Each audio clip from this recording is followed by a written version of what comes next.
Hello, everyone, once again. To all What you up, what up? all you bashful brainiacs. Back at it again with another episode of the Fantasy Simpletons Fantasy Football Show. I'm your host, Kyle Fridland. Joined with me is my brother and co-host, Jacob Fridland. Jake, Yep. how the heck are you? Doing great, Kyle. Doing Doing real great. good? Oh Yeah. yeah, how you doing? I'm doing just fine. Another week of football always makes me happy.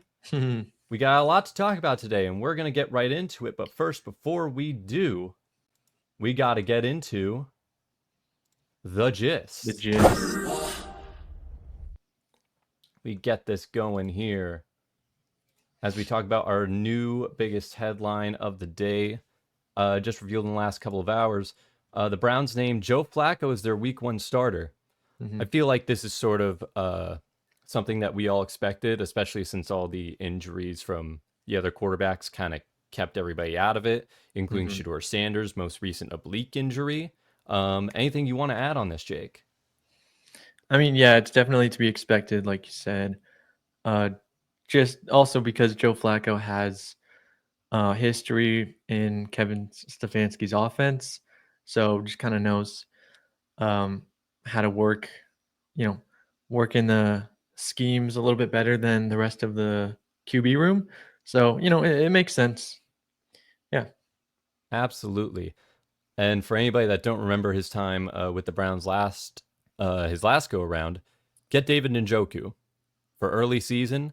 Joe Flacco loves his tight ends. If he had to choose between his wife and the starting tight end of his team, he'd probably still choose his wife, but it'd be a tough one. It'd be a tough one. Yes. Moving on here, we have Rashee Rice, who going to have his disciplinary hearing for September 30th. Now, we've seen a lot on what's going to happen with his suspension, but it's kind of all over the place. The NFL wants it to be a double-digit game suspension, but the NFLPA wants it to be more like 4 to 6 games. And they don't know if this is going to be at the start of the season or in the middle of the season. I'm out. Dude, I'm out. Yeah, I think I'm out too. Especially because I've been hearing a bunch of hype about Xavier Worthy, and I just think that I don't think they really need Rashee. I mean, I think they would. He'd be a great addition, Oh, but yeah. I think they've been preparing for him not to be there. So, yeah, I had a feeling this would happen. Absolutely disgraceful. If this situation is not figured out by the time you start your draft, don't draft him. At this point, it's too risky right now. Quinshon Judkins and the Browns, they may not reach a new deal until the end of this NFL investigation. So even though he was cleared of all charges, the investigation is still ongoing. Here's another player to sort of avoid until you know a little bit more about. Yep. Yeah, pretty much. Yeah, no, you summed it up. Yeah. There's also a possible suspension that can go out in the season, but and we'll talk more about certain other guys maybe in another video. We'll see. Dillon Sampson. Dillon Sampson. Maybe, Isaiah maybe. Bond signed a fully guaranteed contract today with the Cleveland Browns. It's a 3-year deal. This was a guy that coming out of college was projected to be a second, third round pick, but fell into some legal trouble of his own, was cleared of all that. Jake, your thoughts on this? Yeah, I like Isaiah Bond. I mean, I think he can clearly step up and maybe be the wide receiver 3 on the team, next to Judy and Tillman. I think that Jamari Thrasher was the projected wide receiver 3, and he's been doing pretty well in preseason. But definitely brings more competition with Isaiah Bond being, like a nicely used weapon in college on a good Texas offense. So I think, yeah, it kind of spices things up a bit, and I think that could definitely help the Browns if he shows out a little bit. Maybe, hopefully, he'll play in this next preseason game. I don't know. It might be too early. So they just signed him, but that could be fun to watch. Yeah, absolutely. Just keep an eye out on that. Someone got paid over this last week. James Cook. I didn't expect this. He received a 4-year extension with the Bills. 4-year, $48 million, $30 million guaranteed. Get that money, James. Kind of unexpected, but good for him. It makes it a lot easier as a fantasy owner now that he's there long term. Oh yeah, definitely. Especially for Dynasty. Yes. Yes. Him and Josh Allen are definitely the best two fantasy contributors on that team. And I don't think that's going to change. Yeah. We'll quickly talk about a couple injuries that happened over preseason. Devon Achane, he suffered a calf injury. Right now, the team is not that concerned about him for his week 1 availability, but you never know. You never know. Yeah.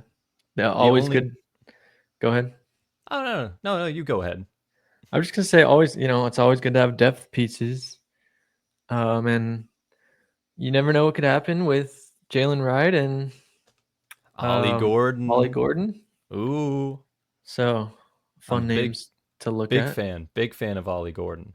Mhm. Quinn Johnson, he suffered a concussion. I did see this play happen. It was a deep ball that he dropped, and he was looking the wrong way. Guy popped him right in the head, fell to the ground. Should be out for a couple weeks, but you never know with the severity of a concussion. It could open the door up for Trey Harris to steal a bit more spots in the offense and get a couple highlight plays going early into the season, but we'll just have to wait and see. Yeah. Or Lambert Smith, man. That dude's been showing out. Or preseason. Lambert Smith.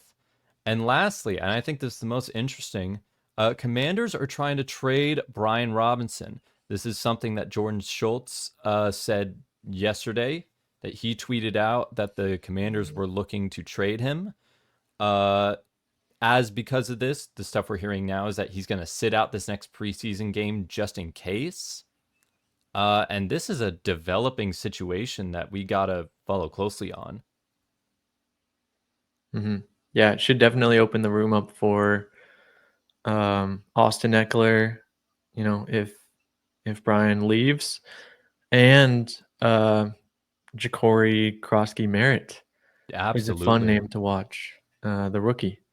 So, you have to think that him looking as good as he does played a part in this.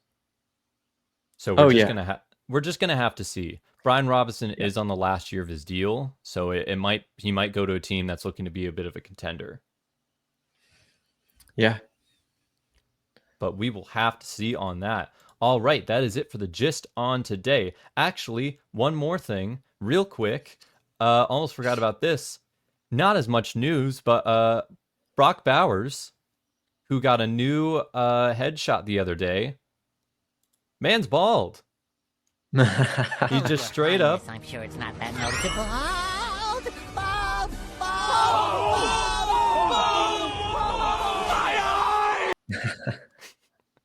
He is wow. bald. Is that real? That's actually real. That's legit real. He shaved it off. Huh. But I mean, it doesn't show as much in that photo, but you got to see other photos of him with hair. It was time to go. Dang. I think he was lying to himself trying to keep it up, man. Yeah, that's true. I have seen those photos. It was like the hairline was like back here, and he had like one patch with super long hair that was going down. That's tough.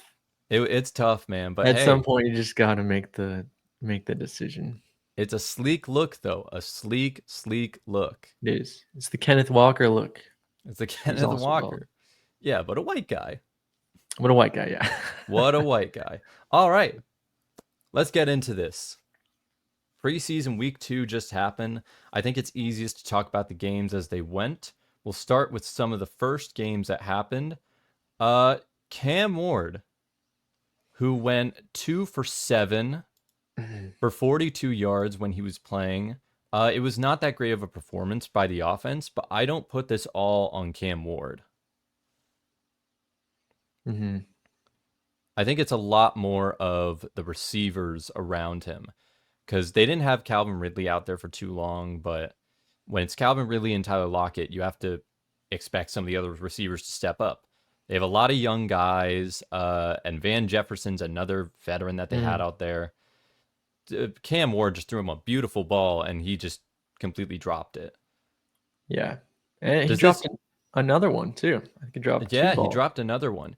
Does this change your outlook on what you can think of Cam Ward going into fantasy?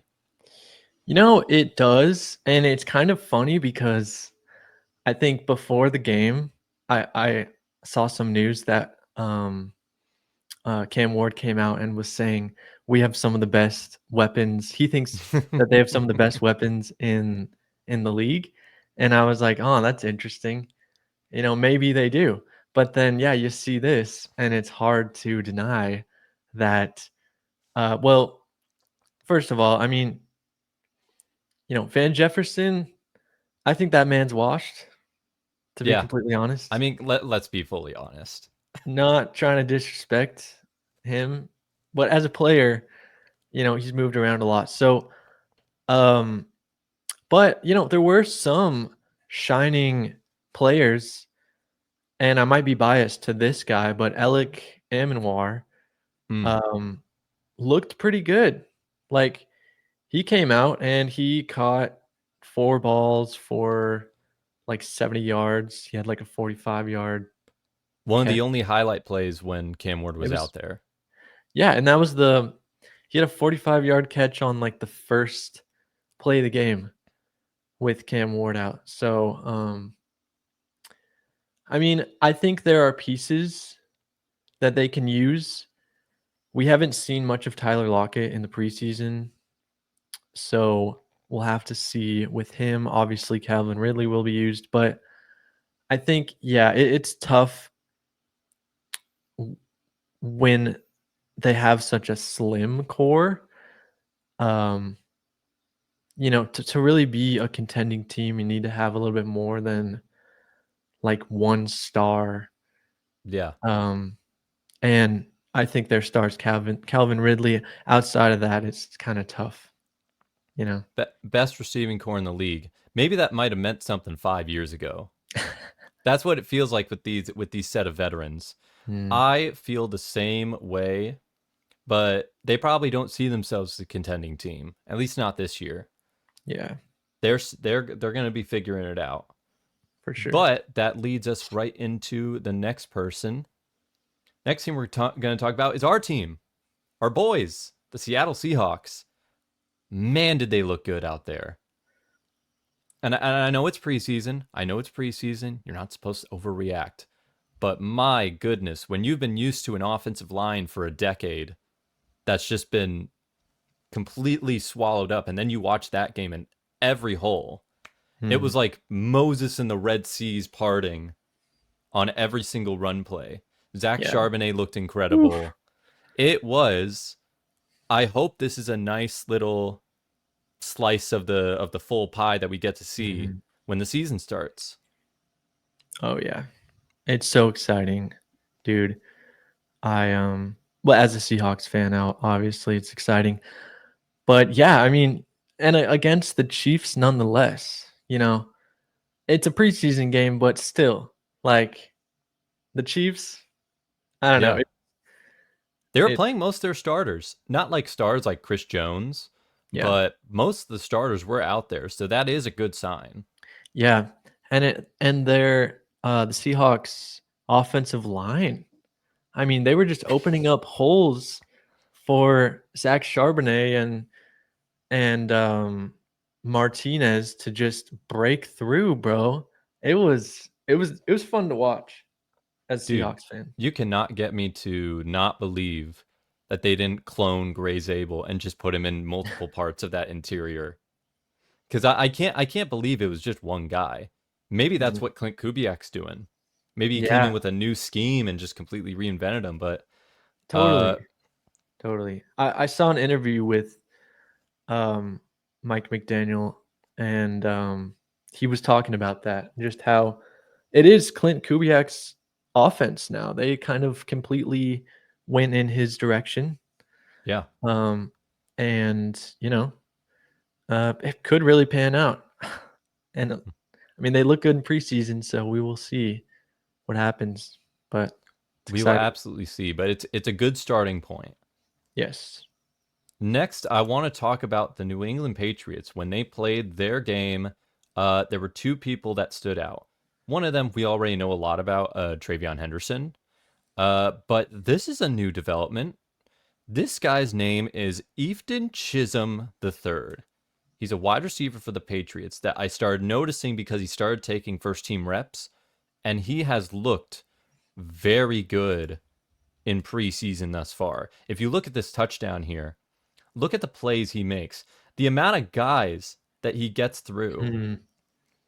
To me, this guy looks a lot like what they thought Lad McConkey would be when he was coming out of college. Shifty guy, Yeah. inside slot, very quick, not a huge guy. But if this guy's starting to take first team reps, all of a sudden it opens up a new element of their pass game. I like that comparison with McConkey. And it's interesting, too. He came out of Eastern Washington University, and that was the same college that your boy Cooper Kupp went to. So Ooh. just kind of fun, comparisons there, but definitely a shifty, speedy little slot guy. And it's kind of anyone's game to make, to make the roster now. There's just so much young talent, it looks like, all on similar levels. So this guy could easily, I think, step up, be that wide receiver 4, wide receiver 3, and who knows, work his way up if he has that chemistry with Drake May. Yeah, absolutely.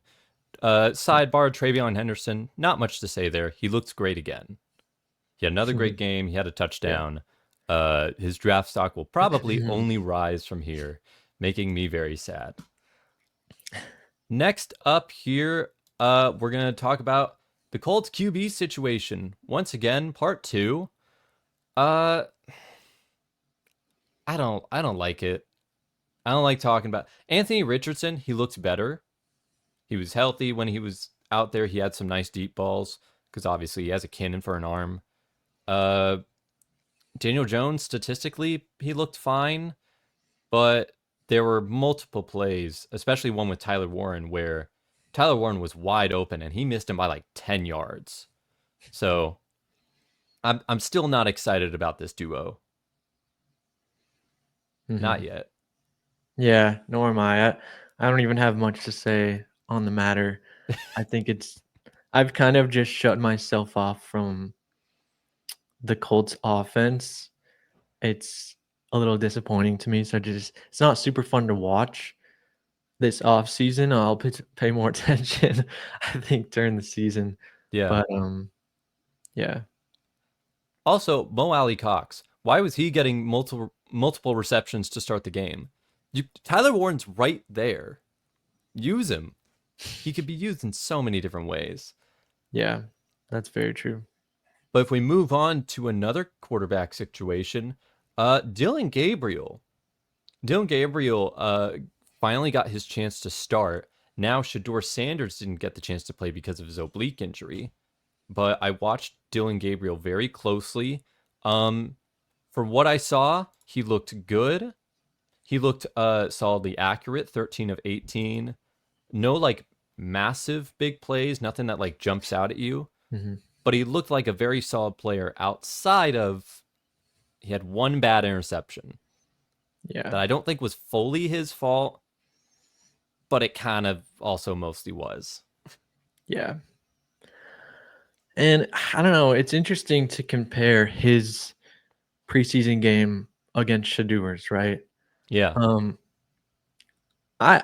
to me, it looked like Shador was a little more poised in the pocket, a little more confident looking than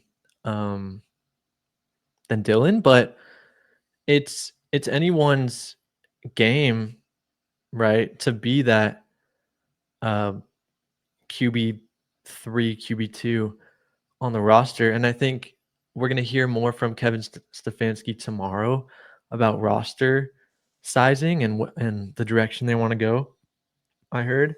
So, yeah. But I think they both have room to grow. That's obvious.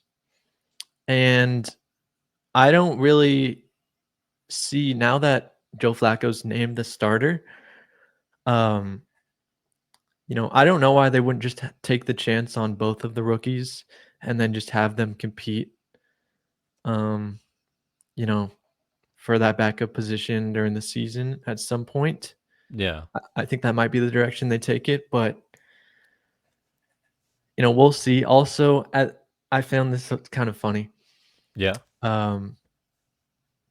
They interviewed Dillon Gabriel at the end of the game, and I know this. Yeah. yeah, and I don't know if he meant anything by this, but people are assuming that he was throwing jabs at Sanders because he basically said something along the lines of he's out here to compete, not to entertain. And not to entertain. Yeah, not to be a performer.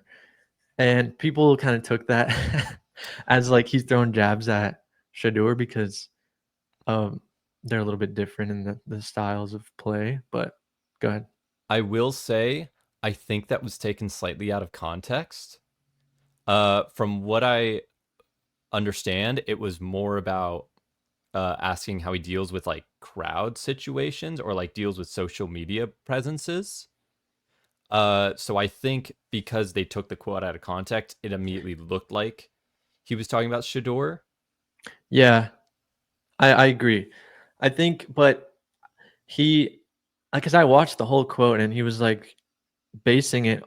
He started talking about, how he performs, and his mindset, and then he went into his gameplay a little bit. So I don't know. It probably, most of these things are taken out of context, but yeah, you never know. I mean, they're competing, right?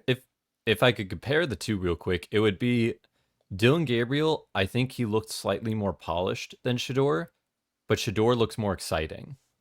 Shador looks like he has higher upside. Yeah. Yeah. I like that take. But again, small sample size. They've both only played one game. We'll see how this goes as the season goes along. Yeah. All right, and next, this will be a quick one to go through. Ricky Pearsall. When the Niners were playing against the Raiders, Jennings is still waiting on his new contract. There's still some injuries to Brandon Ayuk. Ricky Pearsall, very early on in the offense, first couple drives. First drive, I think, 3 receptions, 42 yards.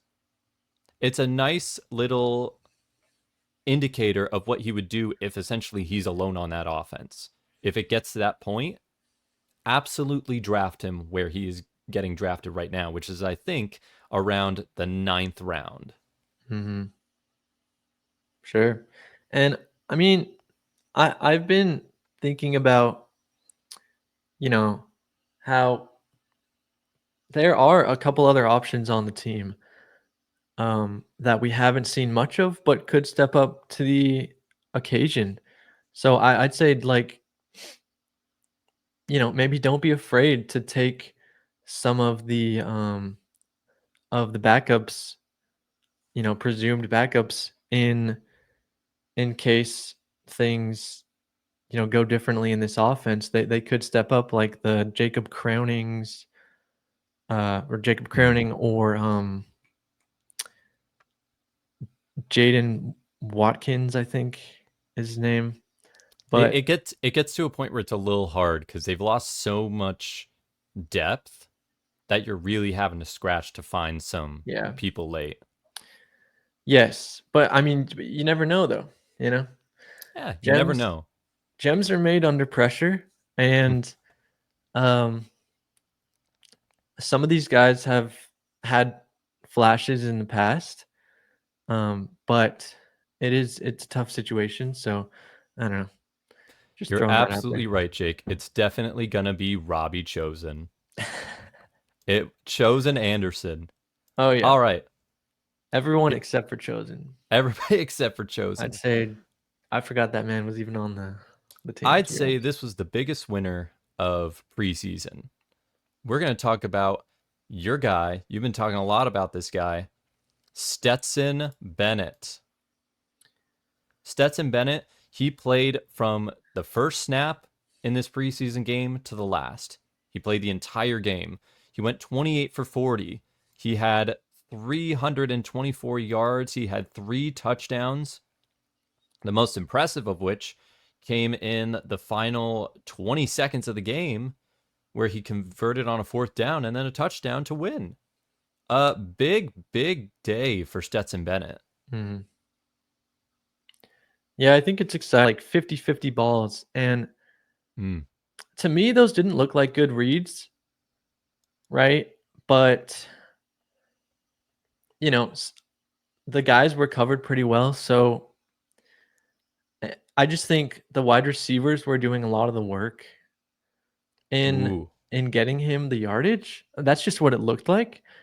But I do like Stetson Bennett, and I think he has potential to be that QB2. And that's probably why they've been using him so much in these preseason games. Um, I want him to win out over Jimmy Garoppolo just because Jimmy's Jimmy. he's been so bad in the past, and I just would feel bad if he became the starter and did bad again. But I don't know, man. I just don't know if Stetson's completely ready, and it makes me scared for them as an offense. If they can't have a decent backup and something happens to Matt, it's just not looking good I for the think I for the mostly weapon for agree. everybody. I mostly agree with everything you're saying. There were a few throws in there that were like, whoa, like some really good throws during that game. But there are a lot of flaws. If you look Yeah. at just like the best highlights of what he did in that game, you think, oh, it was amazing. It Yeah. wasn't fully. He No. had moments where he still looked raw. But compared to where he was last year, he's already taken a lot of steps forward. Last year, Mhm. he looked terrible. Sure. And if we talk about where he's going to be, we just might have to. He might just have to be ready for it because Matt Stafford might be hurt, and Jimmy Definitely. Garoppolo has a long injury history himself. Sure. So there might be a chance where Stetson Bennett just might have to gut up and just get in there. Yeah. And I can see them competing game to game if something happens to Matt and he misses time. So fun to watch. I'm rooting for Stenson. Um, I think he has more potential than Garoppolo. So I think you are absolutely right. And we move on here to another quarterback, Jaxson Dart. Once again, had a great little performance here. He went 14 of 16, 137 yards. He had 2 touchdowns, 1 passing, 1 on the ground. He continues to look impressive week to week. And I have some thoughts, but I want to let you go first. okay, yeah, I like Jaxson Dart. Um, I mean, I feel like he could still. I feel like it would still be helpful for him to be under Russell, and I think that's Yeah. what the plan is for the team, to use Russell and you know have um have him be the starter and dude, why am I blanking on his name? Just said it. Dude, Jaxson Dart. It's a sit. Jaxson Dart. Yeah. But Dude, yeah, I mean he's been making a lot of flashes, so it's been fun to watch in preseason. a plan is always good on paper, but plans always change. I think it's more of he's going to be behind Russ. It's going to be depending on where this team is by, say, week 6 of whether he comes in or not, because they have a tough schedule early on the season. They're not a great football team. And either by the time he gets in, Brian Daboll is going to be on a super hot seat, or he might already be canned. Like, that's just my prediction. I think he's going to get in by before the first half of the season is over. Yeah, I could see that. I could easily see that. And a guy to watch out for that I thought Jaxson had a nice connection with this last game was Theo Johnson. I don't know if you saw. There was a nice catch. I think it was like a 30+ yarder, and Theo just almost took it home. But I'm liking Theo Johnson. I'm liking their connection. So moving forward, he could be a fun guy to watch. Tight end. If we're talking about fun guys to watch, let's move over to the Denver Broncos. We're moving to our last couple people. The people I want to talk about specifically on the Denver Broncos, you could talk about a few, but I want to talk about Troy Franklin and Pat Bryant. It feels like this receiving core is stepping up a level because you can already hear Marvin Mims is greatly improving. Cortland Sutton's already there. In this game, Troy Franklin had 2 different touchdown passes, both very nice routes, very nice grabs. Pat Bryant early on had multiple moments where he was just wide open on multiple receptions. And it's going to be tough to say who's going to be like the third wide receiver in this offense. But if anything, this just makes you feel good about the offense as a whole. Yeah, exactly. Brian, or what's his name? Yeah, he really created that separation. And you know that's what you look for out of an X receiver, man. Yeah. So I think that he's a really fun guy to watch, and watch him grow this season. See if he can step up. I think he'll hold more of a Vele kind of role this season. And they might transition Vele out a little bit just because, he's getting older, and I think Pat's kind of got that edge on him. But Troy Franklin is super fun to watch too, man. I think he's interesting because he's so similar to Marvin Mims. They're kind of like the same player, right? If you think about it. So I think he's actually going to take a big jump this season. And yeah, those 2 touchdown passes that he got, he looked ecstatic when he caught those. Like, Absolutely. I think he's really feeling himself more than he was last season. I know he had some not behavioral problems, but just like, he fell farther in the draft because he was unmotivated, or that's what the coaches were saying that he interviewed with on certain teams. And the Broncos picked him up, which is great because he's got that connection with Bo Nix. And I just think he's really stepping into his own. So I can see him really producing and becoming a consistent weapon this season. I think you're completely right. I want to make a comparison for the whole offense in general. This team feels very similar to the 2013 Seahawks for me. And I don't say that lightly.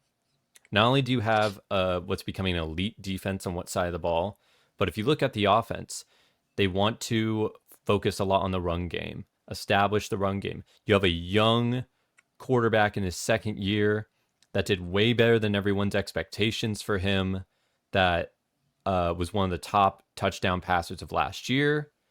And you have a receiving core that there aren't a lot of big flashy names, but it feels like a lot of guys with a chip on their shoulder that want to go out there and they want to prove how good they can be.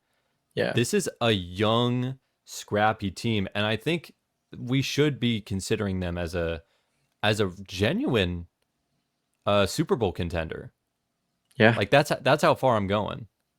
Dude, I'm with you, man.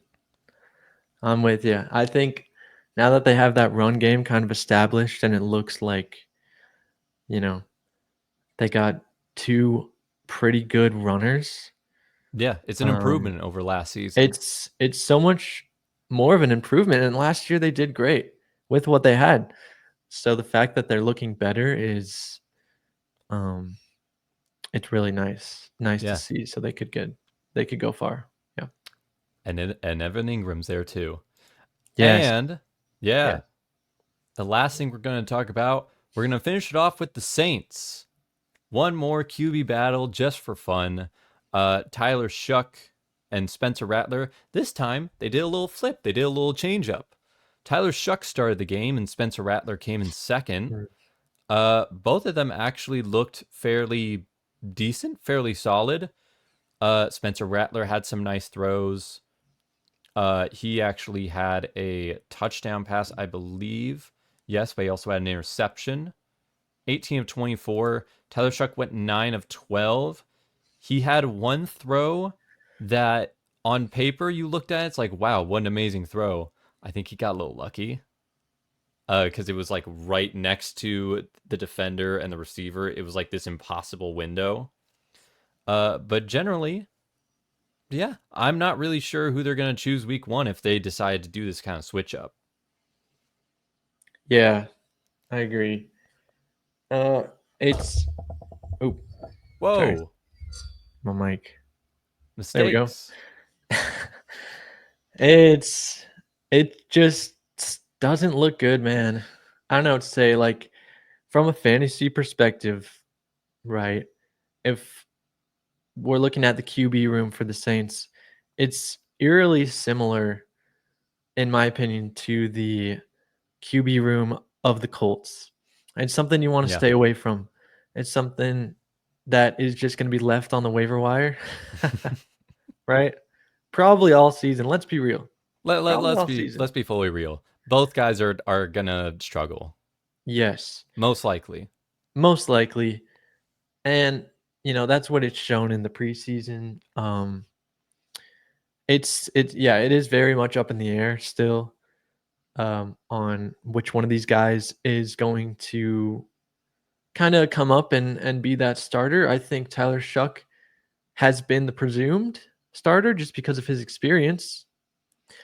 But I think in terms of potential, Spencer Rattler has that right there, man. I mean, because he's got a nice running ability. Yeah. And he kind of showcased that this last game.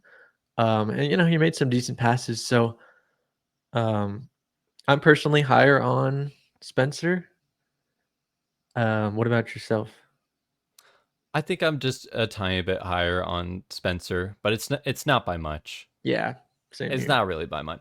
And we'll just have to see what happens when we get there. Yep. Yeah.